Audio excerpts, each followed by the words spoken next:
Let's talk about Ramachandran plot. Ramachandran plot was developed by Sir G. N. Ramachandran in the year 1968.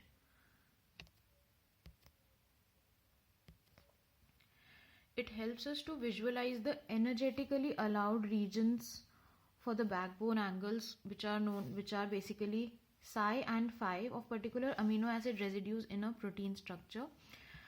There are two torsion angles, one is phi and the other one is called psi.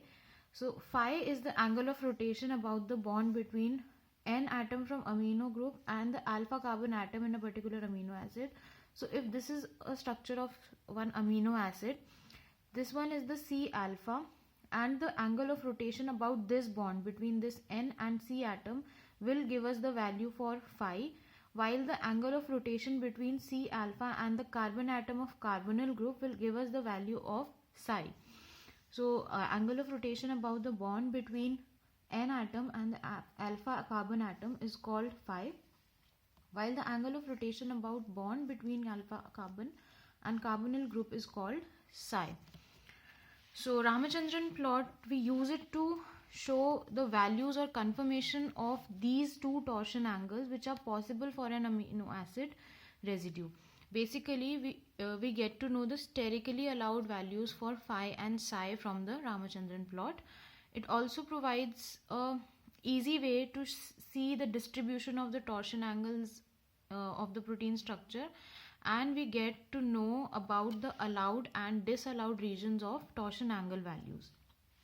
The Ramachandran angles in proteins are restricted to certain values, since some angles will result in sterical clashes between main chain and side chain. Basically, the values are restricted because not all angles are allowed, because in those cases sterical clashes might occur. So only sterically allowed values are provided. For each type of secondary structure element, there is a characteristic range of torsion angle values which can be seen on Ramachandran plot. So we can see characteristic values in the plot for every kind of secondary structure of amino acid residue. This is how the Ramachandran plot basically looks. There are four quadrants. For first, second, third and fourth. The psi values are taken on the y-axis while the phi values are taken on the x-axis, and there are different degrees or value for the angles which are allowed and disallowed. Each dot on Ramachandran plot provides the phi and psi values of the amino acid in that particular protein which we are seeing. And the region on the plot, particular region, either of the four quadrants with the highest density of dots are the allowed regions, and they are also called as low energy regions, basically, which are more stable. Dots allowed in the allowed region are possible torsion angles, and those which are not possible are present in the non allowed region because they are non stable.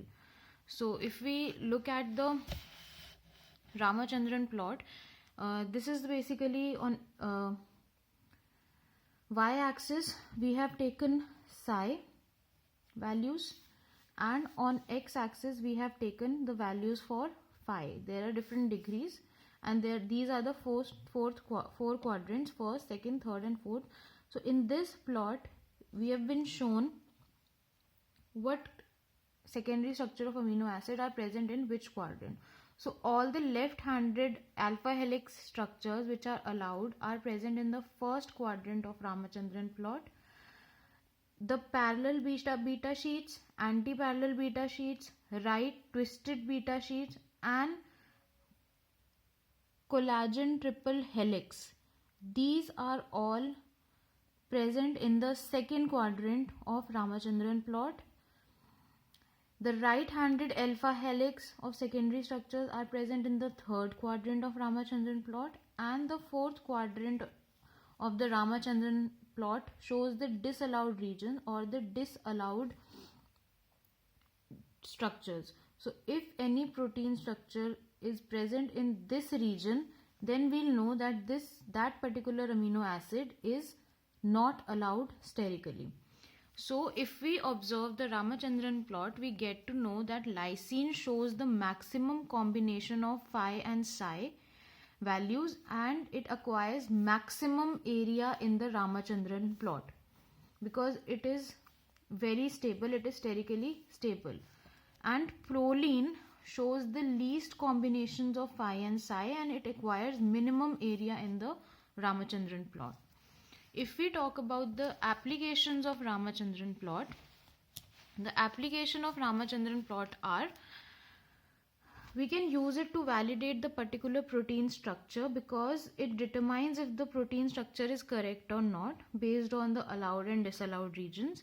And for a protein structure to be valid, 98% should be in the allowed region for the protein structure to be designated as a stable structure, while only 2% are allowed to be in the non-allowed regions. Only 2% non-allowed region is acceptable for validating any kind of protein structure. So major application of Ramachandran plot is to validate the protein structure.